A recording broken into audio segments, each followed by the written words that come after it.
Hey guys, Corey here. Today we're going to do a recovery technique with the foam roller, okay? So what we're going to teach you about is, it's called self-myofascial release.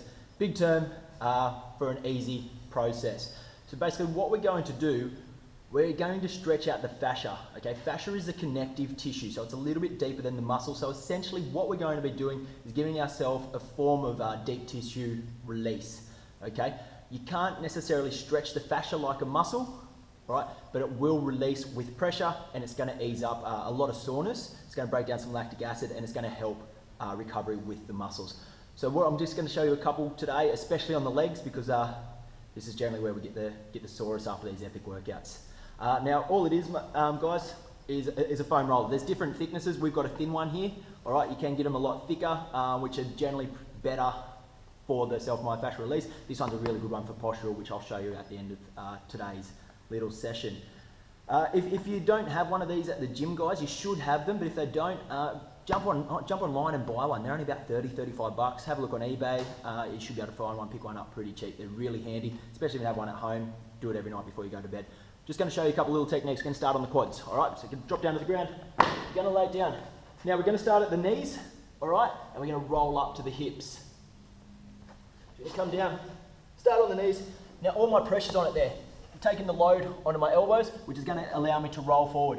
Okay, so we're going to roll up, and what we want to do is, as we're rolling, we find the points where they're most, I guess, tight, or where you feel a lot of pressure, and we're going to pause. Find that point, pause for 3, 2, 1, and then move on. Okay, keep rolling. There's another spot. 3, 2, 1. Starting to release. Rolling down.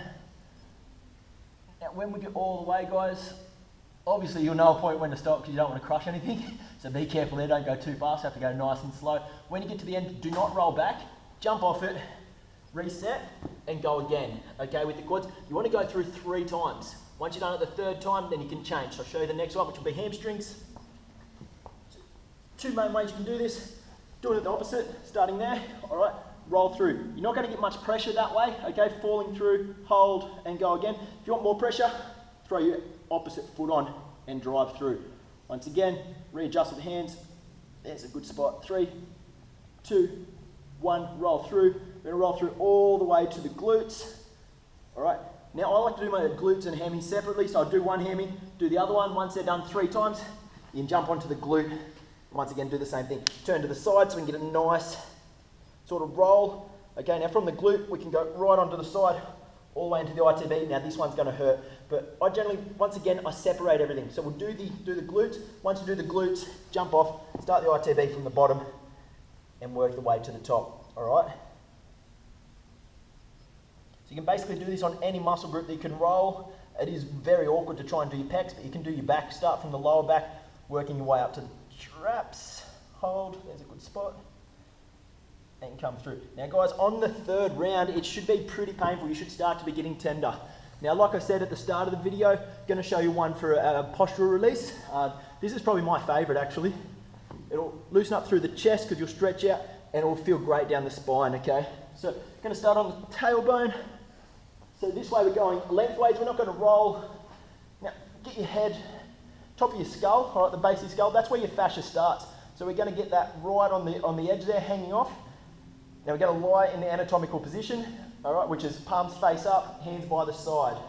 And we're just going to lay. What's this going to do? It's going to relax all the muscles around the spinal column, all right? We're going to sink down. All we're going to do with this one, guys, you can hold it for 2 to 5 minutes, depending on how much time you've got spare. The other thing I like to do at the end of this one, which will really give you a good pec stretch, bring the hands up to the temples or the ears, all right, and then just let the elbows flow back. Now, after a couple of days of doing this, guys, you'll find your elbows will be able to touch the ground, which means you're getting greater flexibility.